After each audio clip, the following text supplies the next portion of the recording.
Hey guys, what's up? Welcome back to this week's edition of Advanced Bass Fishing, and really appreciate you guys coming by, checking the video out, and got a really good one for you guys today. We're going to give a full-length deep dive tutorial seminar, whatever you want to call it, into fishing a Squarebill crankbait. Now, if you're a bass angler, I don't care whatever your skill level is, you have got to learn how to fish Squarebill crankbaits. Squarebill crankbaits are one of the most productive lures 9 months out of the year at least for catching lots of bass and quality bass. It catches big ones, it catches little ones. It's a tool that you have got to learn how to fish, and it's completely different than traditional crankbait fishing. So we're gonna get into that, dive really deep into that in today's video. And what we're gonna do is I'm gonna break it up like usual into 3 parts. I'm gonna start out, I'm gonna cover the different types of Squarebill crankbaits here, different sizes, profiles, a little bit on color. We're going to talk about the characteristic of the bait, what they do, and then the second half, or the after that, we're going to talk about the equipment to fish it on, like we always do: rod, reel, line, how to manipulate, how to work the bait the best, and then finally, at the end of the seminar, we're going to be talking about the areas that Squarebill crankbaits work really good in. Guys, out of all the seminars I've done here on advanced bass fishing, this is one that you really need to pay attention to, because there's a lot of subtleties to this, and it's a situational lure that works in a lot of different situations. I guess that's the best way to explain it, so we're going to get into that in today's video. And also, guys, before we get started, just quick housekeeping tips. It's the reason I'm doing advanced bass fishing here. If you guys like the content here, if you want to support the channel, some of the best ways, or the best way you can do it, is just go to the links in my description of this video, and it's stuff like my tackle warehouse links, the affiliate program. If you use those links, the channel gets a small commission of the sales. I'll put all the products we're talking about in there, the Fish the Moment Lake Map breakdowns, or virtual lessons, solar bat sunglasses. If you use those links, if you need any product, that's a really good way to give back to the channel and support the content here. So much appreciated there. Okay, guys, we'll get into this here. I'm gonna start out here. I'm gonna go over a little bit with the profiles of it, the sizes of Squarebill crankbaits, and there's 3 primary sizes that I'm gonna talk about. There are bigger and smaller ones, but for the sake of the conversation, for 90% of your fishing needs on a Squarebill, these 3 profiles are gonna be the ones that are gonna work the best for you. So we're gonna talk about the characteristic of each profile and sort of what it does. So first of all, guys, let's talk a little bit about the smaller ones here. Now, there's 3 primary sizes. One is considered, this is like the Mega Bass S Crank. This is the 1.2, which is 1.2 inches long. And then you got a little bit larger size. This is the S Crank 1.5, 1.5 inches long. And then you have your larger Squarebill crankbaits. Like this is one of my favorite. This is a homemade balsa Squarebill. This is a 3-inch long lure. So you've got the anywhere between just a little over 1 inch up to 3 inches. Now, we're going to talk specifically about when you want to throw those here a little bit later, because I tell you one thing about Squarebill crankbaits, guys, is the size of the Squarebill that you throw is extremely critical. It's extremely critical in generating strikes, because there's some conditions out there that are conducive to certain sizes. So we're going to get into that here just in a second. So that's the sizes. Now the colors, I'm going to give you guys a brief discussion on the colors. One of the things that I will say about a Squarebill crankbait is that color is important on any lure, but compared to like a jerkbait, the color patterns on a Squarebill crankbait, specific color patterns aren't as important, because the Squarebill crankbait is sort of a stained water technique. So therefore, specific color patterns aren't as critical as like with a jerkbait or cleaner water conditions. But the 3 primary patterns that we're going to talk about today are your shad patterns like this, and then you've got your perch patterns, which are not really perch patterns, but they're sort of a bright color, usually black chartreuse side. And then you've got your straight perch patterns like this that actually are designed like a perch. And then there are some guys will use like a crawdad pattern Squarebill, but for purposes of this video, guys, I'm not going to talk much about a crawdad pattern, because there's a real specific time and place that they do work. They do work, but it's real specific as far as when. But primarily, these bright black, chartreuse side, black back, a shad pattern, something like this are your two primary colors that you're going to use based upon the conditions we're going to talk about here. Okay, now first of all, let's decide. Then I'm going to also get into. Well, let me cover the action a little bit. Then we're going to get into the sizes. The action on a Squarebill, guys, there's several different ones. Some of the actions, like this, I think this is a Lucky Craft one, or yeah, Lucky Craft Squarebill, or this is a Lucky Strike. But some Squarebills have a pretty wide wobble to them, where they really wide, or they will really wobble hard. And then you've got other Squarebills like the Megabass S Crank that I consider as having sort of a medium wobble on there. And then some of the balsa, the homemade crankbaits, have a super wide wobble on there. Now, the wobble on a crankbait, it definitely has an impact on generating strikes as far as the selection of the wobble that you're talking about.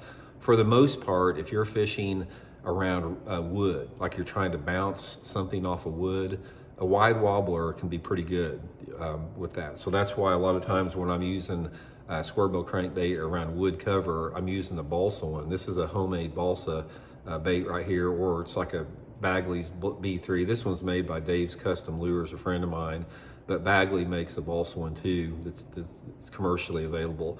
But the advantage of a balsa is it's extremely buoyant and it has a super wide wobble. So when you're throwing it like into a laydown or around some cover like that, the thing will, it really wobbles hard and it deflects off the cover real easy. And then if it happens to get like a point of the barb stuck in there, you can shake it. A lot of times it'll dislodge itself because it's so buoyant, it'll float up. But this is the one that I use primarily around wood and primarily in hot water. For me, a balsa crankbait is pretty much relegated to the summer months, fishing around wood. But the rest of the time of year, guys, I like the medium wobble, like with the Megabass S Crank. I find that the Megabass S Crank has the best wobble for most Squarebill fishing, which I do most of my Squarebill fishing around some type of rock cover. Wood's good too, don't get me wrong. Wood can be really good, but wood is a lot more seasonal. Rock cover with a Squarebill is a 9-month out of the year pattern. And for whatever reason, this S Crank gets a lot of bites on just because of the wobble. Now, I've tried a lot of different Squarebills, guys. Squarebill crankbaits, they're sort of like the jerk baits in the fact that they gained fame here in the Ozarks. There were a lot of guys fishing back in the early 80s here in my home state that used the old Bagley balsa bait, and they did really good on it. They kept it quiet for a long time, up until the more advanced models like the Megabass versions came in there with that. Okay, now as far as the wobble goes, that gives you sort of a foundation as far as the medium wobble versus the wide wobble as far as when to use it.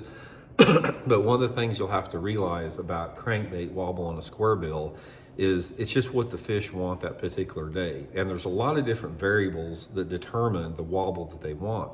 Now, you got to have a starting point somewhere. So say, for example, if I'm fishing in August around a bunch of laydown trees, I'm going to obviously use a balsa crankbait. And if I'm cranking a channel bank in late March, I'm going to be using the Megabass medium wobble. But the thing about it, a lot of times you have to experiment a little bit, because the aspects that generate a strike from a bass are mysterious to a large degree, and they change based upon variables, because you can have a variable of like a water clarity change or a sunlight condition change as far as the angle of the sun or the light intensity that comes in the water, and that may completely change the wobble that they want, or the size, or the color. So a lot of times it's a matter of experimentation until you get the right one. Now, another thing about that, as far as the size, we'll cover real quick, is the depth that a Squarebill crankbait runs is affected by three different factors. It's dependent upon the size. Obviously, the smaller ones like this are not going to run as deep. Like this Megabass S Crank 1.2 on 12-pound line, 10 or 12-pound line, it might get down 5 feet on a long cast. And on a bigger Squarebill lip like this, on a long cast, you may get it down a foot or two deeper than that, depending upon how you got it weighted, or the line size, or the length of your cast. The length of your cast, like any other thing, has a big impact on how deep your Squarebill runs. And the thing about Squarebill fishing is the technique works good on a bunch of different cast lengths, because a lot of times I've taken a Squarebill, like a balsa Squarebill, something like that, and I'll put it on, like a 7-foot, a little bit stiffer rod, and I'll pitch it, like in boat slips, or I'll pitch it around the edge of lay down timber. And I'm only pitching that thing out there maybe 10 or 15 feet and reeling it 3 or 4 times through the cover. And other times I'll take this little Megabass S Crank 1.2. I actually did a video with Fish the Moment that shows me doing this exactly on there. I'll put this thing on an 8-pound test line on a spinning rod, and I'll fire that thing out there a mile down a channel bank, and I can get that thing down super deep because the cast is so long. So you got to remember, as far as the length of your cast is going to dictate the depth that it goes through. Now, the specific profile, it's like when you're trying to determine the size of Squarebill that you're going to use, this, if I had to rate what's going to help you generate strikes on a Squarebill, the number one thing would be picking the right size, followed by color, followed by your retrieve and where you're fishing it, that type of stuff. But the size of the Squarebill is so critical. I mean, I cannot reiterate how critical that is. Now, here are some of the factors that determine it. Now, this is a generality. It's not true all the time, but it holds true quite a bit of the time.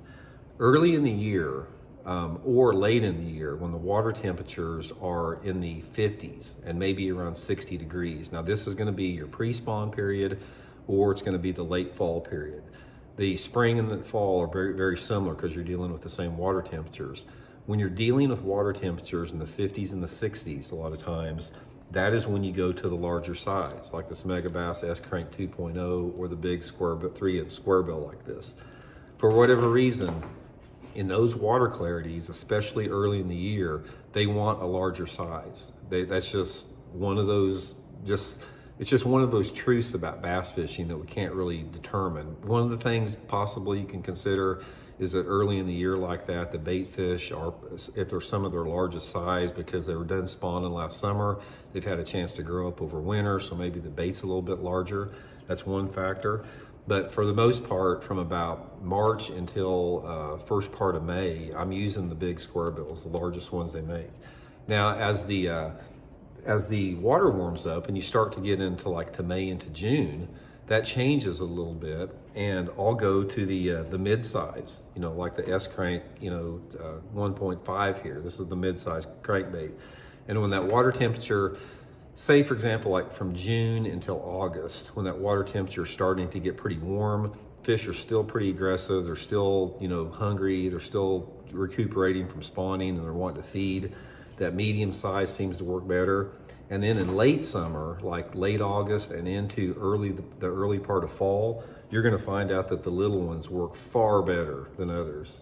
And here's an example of what I'm talking about. If you try to throw this little 1.2 S crank in March on a channel bank, you're probably not gonna catch very many fish on it. And if you try to throw the big one, like the big Squarebill in early September, you're not going to catch many fish on it there. Again, it's just the mood and the personality and the preference of the bass. Now, this is something, that little tidbit of information, what I just gave you there, that took me decades to learn. I'm regurgitating it to you like it's no big deal in a matter of just a couple seconds. But that determination, from what I found, has come through decades of experience and decades of time on the water and testing all different sizes like that. Now, again, don't get me wrong, because I'm not saying that you can't catch fish at any time of the year on any size. You can. If you put one of these little ones in March down a channel bank or at the right depth by a rock a fish is sitting on, yeah, he's probably going to hit it. Same with the big Squarebill. If you put this little big Squarebill next to a stump in early September and it's at the right place at the right time with the right speed, you might get a strike on it. But overall, that classification of lure size versus time of the year has held true to me a lot more than any other time. Now, another thing with this, as far as the color selection that you want to have, color selection has a lot to do with a bunch of different variables out there. Most people think that color selection on any crankbait or Squarebill has to do specifically with water clarity, and that's not always true. One of the things that I have found out a little bit about Squarebill fishing is that there's not really any one set of circumstances that are going to work better than the other as far as coloring, because I've caught a bunch of fish in dirty water, like 6 to 8 inches of visibility on a shad pattern, and then I've caught some fish on cleaner water, like 3-foot visibility with a real bright one like that. A lot of it has to do with the time of day that you're out there, as far as early and late in the day or mid part of the day. Has to do with the obvious light intensity, how cloudy or how sunny it is. It has to do with the wind, and it has to do with the water temperature. I'll give you guys one really good example here that'll sort of cover the whole thing. I was fishing down at Table Rock Lake this past June, like that. The water visibility where I was fishing was probably, I'm gonna guess about 1.5 feet, maybe 2 foot, which is, decent squarebill crankbait fishing. Sometimes I like it a little dirty, but it was pushing 2 foot of visibility, and sort of in that range there. Now, I started out right off the bat in the morning. It was dark, it was super shady, that type of deal, and I was fishing a little bit brighter one, like the Chartreuse Megabass S-Crank here. By the way, this is one of my favorite colors of S-Crank here. And I started out catching a few fish, low light conditions. Then about 9:30 or 10 o'clock in the morning, it started getting a little bit brighter, and the shade line started shrinking on the bank, and they stopped biting that color because I could see further down in the water. So I made a change to a shad pattern, because it's a little bit more subtle, and I kept catching a few more fish with the shad pattern out there. And then what happened, about noon, it got really bright. It's like the sun got way up overhead. The light penetration in the water was at the maximum, and the chartreuse and the shad pattern, they just looked too bright in the water. So what I did is I made a change to this bluegill pattern right here under the bright conditions, and I started catching them better than I'd have had all day long. There was something about the subtleness of the bluegill pattern, if you look at the difference of it here, that made all the difference in the fish biting. So in general, just a good rule of thumb, let the water clarity, let the sunlight conditions, let the wind, and let the time of day dictate the colors that you use. Because very few times, guys, when I fish a squarebill, that I've got just one color out there. Most of the time when I'm squarebill fishing, if I'm on a good squarebill bite, I've usually got a couple different sizes out there and several different colors, and I mix and match it up as the conditions change during the day. If you're fishing out there at 10 o'clock in the morning and there's no wind, and then the bait will look a certain way in the water with no wind, but then all of a sudden, say an hour later, the wind picks up and starts blowing 15 miles an hour, the bait looks completely different in the wind because you've broken up that surface, clarity penetration. So that's where you always have to sort of change up colors with that.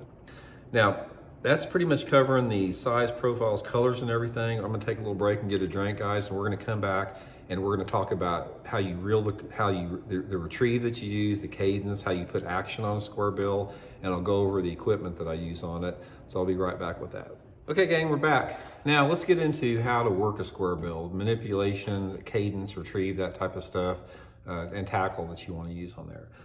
First of all, we get into that, let's talk a little bit about line and line size. Now, I know a lot of my buddies that are really good with squarebills, especially like the big balsa squarebills, they will use monofilament line when they're making short casts. And this is one thing that I've actually done myself. So if you're on a squarebill bite where you're making short casts, like to, stumps and trees like that, where your bait's only like less than 20 foot away from you, it might be a good idea to go to monofilament line sometimes, simply because you have that more stretch on it. But for 90% of my squarebill fishing, guys, I use Seaguar InvisX fluorocarbon line all the time for it. And the rod action that I'm going to talk about here will offset that little bit less stretch for fluorocarbon, but I really prefer the fluorocarbon, the Seaguar fluorocarbon, because of the small diameter. I can use stronger, bigger pound tests and not sacrifice any type of distance as far as the depth attainment of the crankbait here. So the fluorocarbon line for the most part, and the line size varies widely with that. Now, one of the techniques I'm going to show you that I use the little 1.2 megabass on a spinning rod, and I'll use it sometimes with 8, sometimes down to 6 pound line. And with everything else, I'm using anywhere between 10, 12, 15, 17, 20, and even 25. Now, here's a general rule of thumb, how that I go by on that. If I'm fishing the larger square bills, or if I'm fishing a square bill where I do not want any depth attainment, let's say, for example, the water's dirty and I'm cranking shallow rock, or I'm fishing lay down logs that are in 3 foot of water, or stumps in shallow water, I'm not concerned about the depth attainment. So a lot of times I use 20 and 25 pound test line with the larger square bills, you know, like this 2.0 megabass or the big 3-inch square bill like that. Probably that's my favorite line. If I'm using a big square bill and I'm fishing it shallow, I've got 20 pound test Seaguar on there. Now, my line goes down as the depth attainment I'm after is required to go deeper. So let's say, for example, I'm fishing over the top of some submergent grass beds that are in 4 or 5 foot of water, or maybe some of the trees that I'm fishing fall off into deeper water, or say I'm fishing some riprap bank or channel banks where I'm trying to get that bait to hit that 3 to 5 foot zone. Then, depending upon the size of the crankbait that I'm using, I'll use anywhere between 10 to 17 pound tests, Seaguar and Vizex, to get the bait down to my depth attainment. And then, like I said, I'll go down on the little ones to 6 or 8 when I'm after maximum depth attainment. One of the things about that, as far as the depth attainment that you're going to get on that, again, it has so much to do with your casting distance. It has so much to do with the speed of retrieve that you're working the bait. And then sometimes in cooler water, guys, if I'm fishing in the 50s a lot of times where I don't want a super fast retrieve, I'll put a little lead weight on the bottom to really slow the float up a little bit on it. So that's one of the aspects there. And hooks, as far as, we didn't talk about that. Most of the hooks that come with the square bills anymore are serviceable. They're decent hooks. But I usually replace all of my square bill hooks out with the Gamakatsu G-Finesse treble. It's a O'Shaughnessy bend treble. It's a nano coat. Just one of my preference hooks. But one of the things that you need to remember on these square bills, like any other crankbait, make sure that the shank of your hook is short enough to where your hooks don't cross, because you lose. A lot of people don't realize how many fish they lose. Like if you're reeling your crankbait through the water and you get one on and you're fighting it and the fish comes off, a lot of times, guys, if you got hooks that are too big, the hooks cross and the fish bite it with the hooks crossed, and you lose them and you don't even know why you lose them. That's why. So that's a good thing to remember there. Okay, let's talk about the equipment, how to work them. Now, for every square bill that I have, except for the little bitty 1.2 megabass, I fish it on this megabass. It's a Levante jerkbait special. It's a 6 foot 11-inch rod. I would consider it a medium, maybe just a little bit heavier than medium. It's got a perfect tip, perfect length on there. And for square bill fishing, guys, I don't want a rod over 7 foot, because the manipulation of the lure that I put on with the square bill and the type of cast I make on it, I need a little bit shorter rod. So let's talk a little bit about the retrieve on the thing. And one other thing, the reel, guys, I use 7.7 to 1 for everything. A lot of guys may want different models, but just the 7 to 1 reel has been my favorite with that. So how you fish this thing, guys, it completely depends on water temperatures and what you're trying to accomplish with that. Now, let's talk about cranking rock. If I'm cranking rock and the water temperatures are under, say, 70 degrees, I'm usually throwing the bait out there, pointing the rod tip right at the bait, and I'm just reeling it like a medium retrieve like that. Maybe stop it, half turn it, stop it, half turn it. But I'm not like burning it real fast, just a nice medium retrieve. One of the things you will find out about square bill fishing, guys, is they do not work that good on a slow retrieve. You got to have a little bit of speed underneath them, even if the water's a little bit cooler, because you're trying to generate that reaction strike. So don't ever throw your square bill out there and just reel it like that. You got to have it like in a medium retrieve, and don't ever just keep reeling it. Use a half turn like that, or just some type of a stop and go retrieve with it. You don't have to really do much with your rod tip, just a stop and go retrieve. Now, once that water temperature gets warm, like super warm in the summertime, and I'm trying to really, really focus on generating a reaction strike, that's when you have to speed it up. So I'll cast it out there, say next to a lay down log, and I'm reeling it real fast, stop and go real fast. crank 3 or 4 times, stop, like that. But I'm reeling it at a really, really fast pace where that bait is just sort of just like that. The thing about that is when that water temperature is warm, even if the water temperature is dirty, you're going to generate so many more strikes with a faster retrieve. Now, the thing that sort of like will save you on that is you don't want to throw it out there and just burn the thing in like that. You got to hesitate it. You got to stop it just a second. So even though that bait seems like you're really reeling it super fast, when you hesitate that bait, it's going to slow down or stop just for a split second.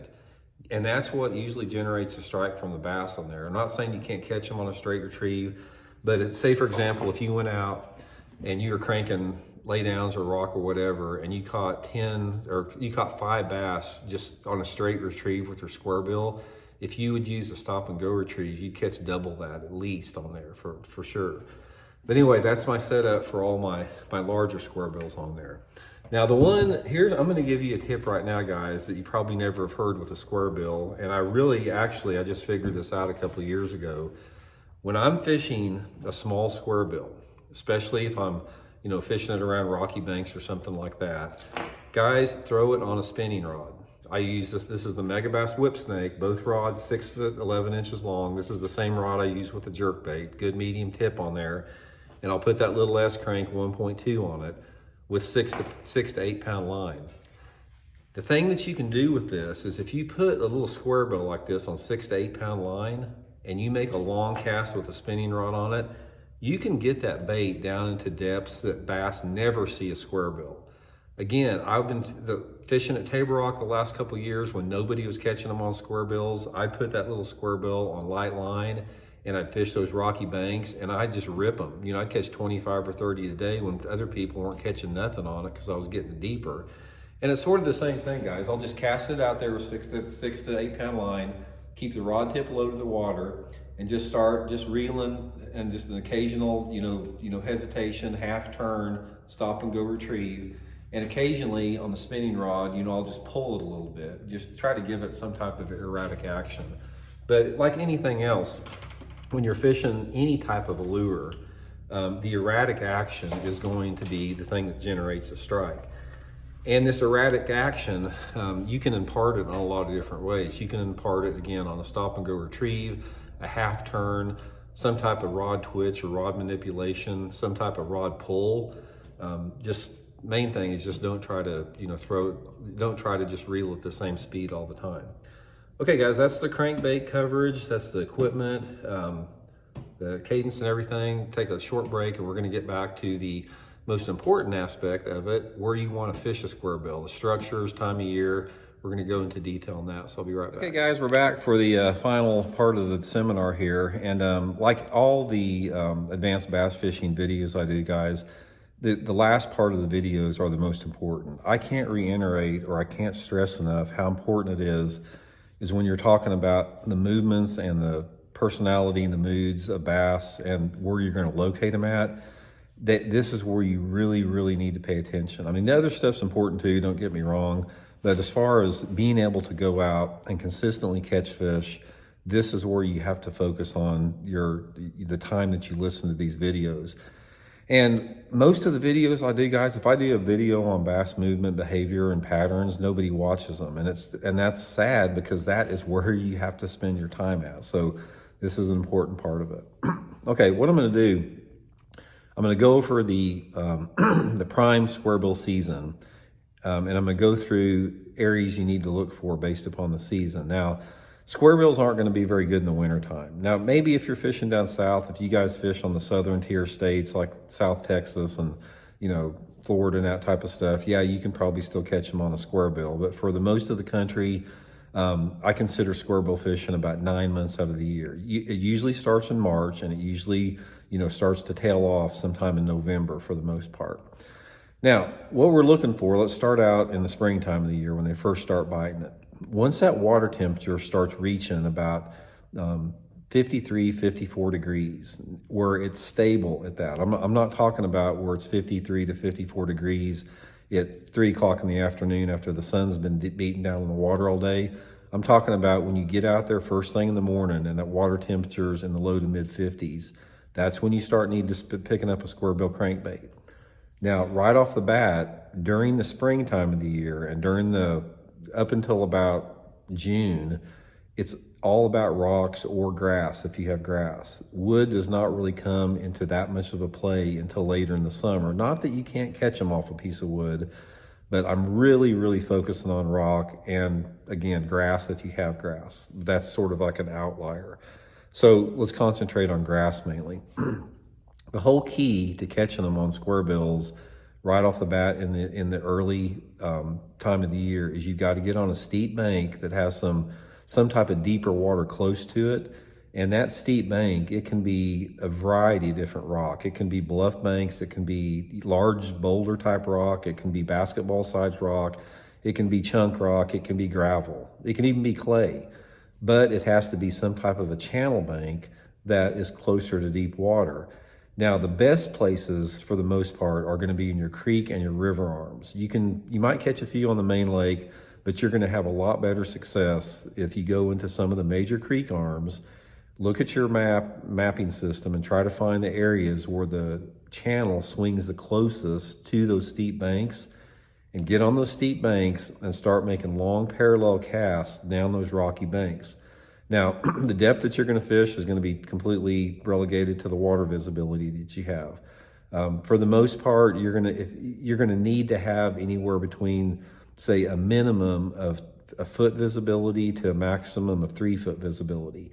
Anything less than 12 inches that time of year is not going to be that good.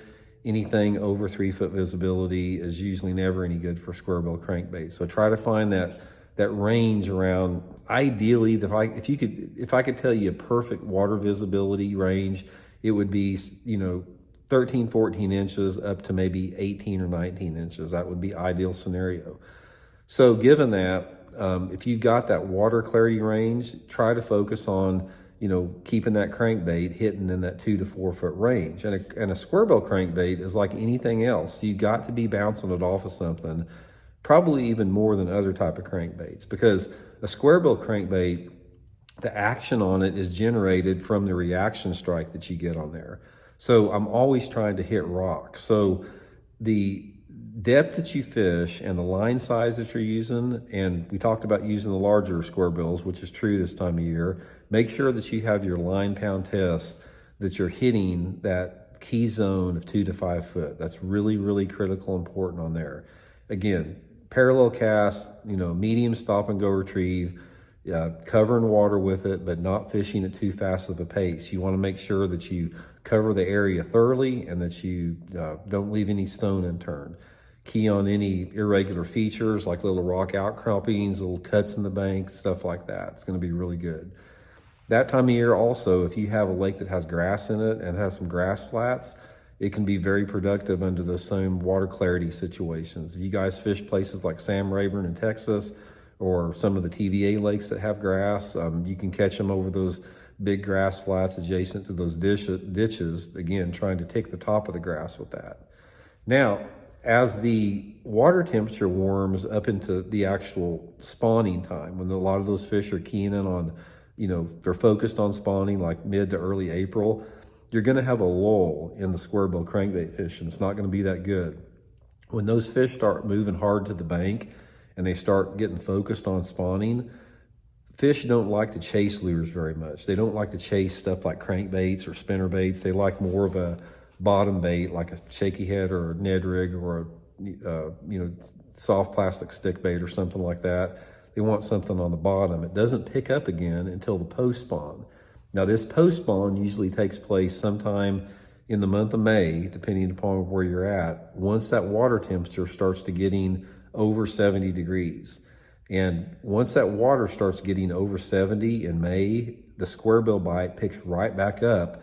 But one of the things they really get on, they start to get a little bit more onto wood. Rock is still better during the post spawn, don't get me wrong, but they start to get on wood just a little bit. Now, in May, my favorite squarebill cranking structures in May are rock transitions that are a little bit flatter, or riprap bank works really good. Riprap in between boat docks, riprap on bridges, riprap on dam. In the post spawn, a lot of fish will move to the riprap, and same deal, parallel in the riprap. But where I was concentrating on the steeper channel banks in the pre-spawn, in the post spawn, start looking for those little bit flatter banks. So in other words, let's say, for example, a cove where some bass have been spawning at in April. Those fish are going to move out of that cove and they're going to go back out to that main part of the creek or whatever, and they're still going to concentrate on those rocky banks, but try to concentrate on those banks that aren't quite as steep. Maybe go to the ones that are a little bit flatter, a little bit gravelier. Gravel and small rock is a really good squarebill area during the post spawn. Again, you're having to stay in that, foot to 3 foot of water visibility. Now, this will linger on a little bit until you start getting water temperatures into the 70s, close to 80 degrees. Now, some places don't ever get 80 degrees, but a lot of places in the country do.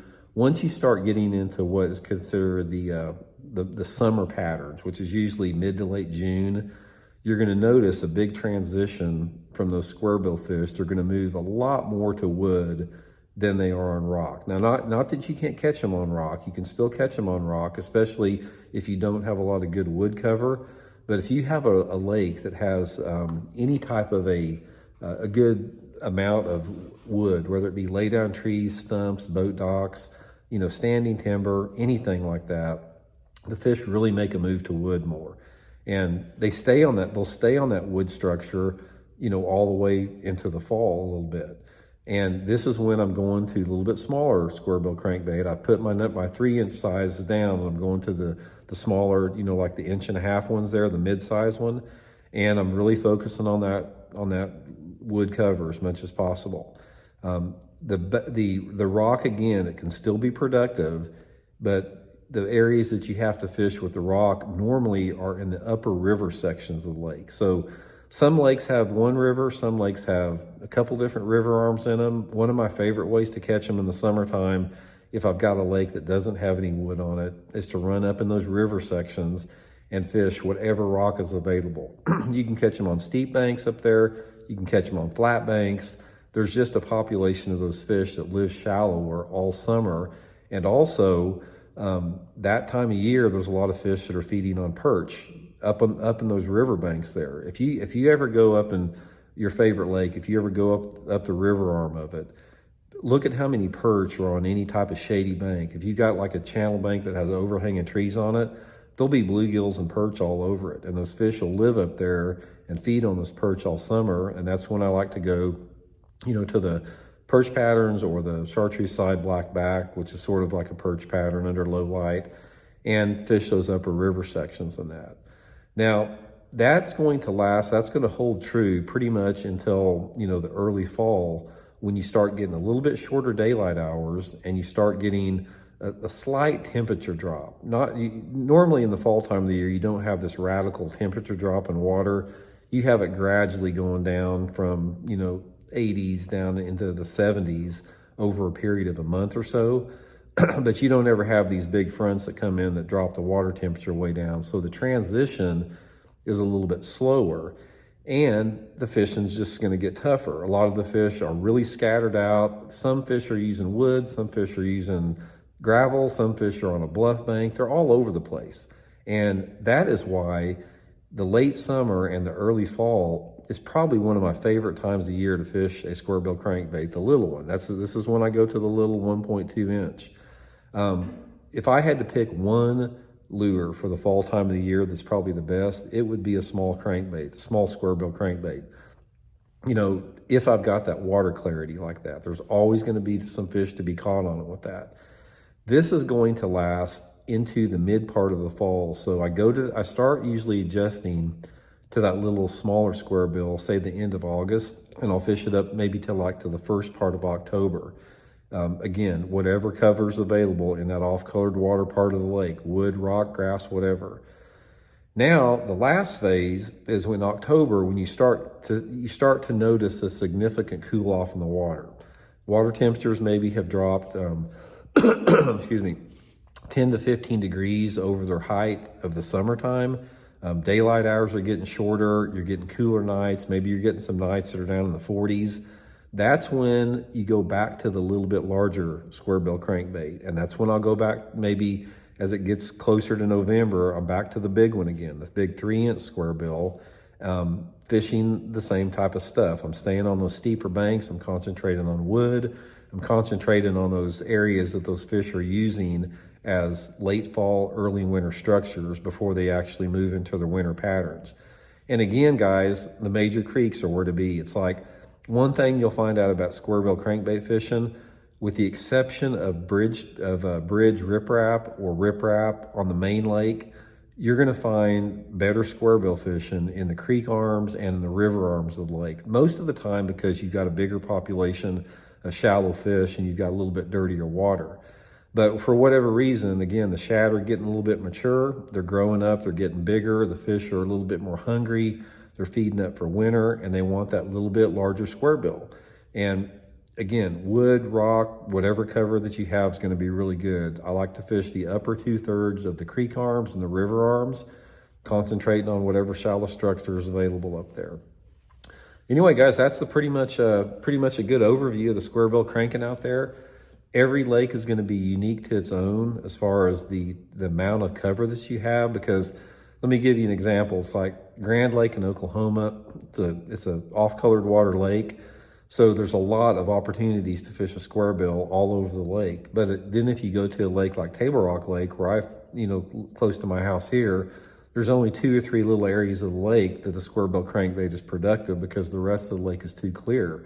So every lake is going to be unique as far as the amount of Squarebill opportunities that it has. But don't overlook them, guys. Like I said, try to learn them. If you don't fish them very much, get you some and try to experiment with them. It's just a great bass catcher for quality fish. So anyway, guys, appreciate you guys watching the seminar today. Really, grateful you guys are spending all this time with me. And again, please visit those links I put in the description, and we'll see you guys next week.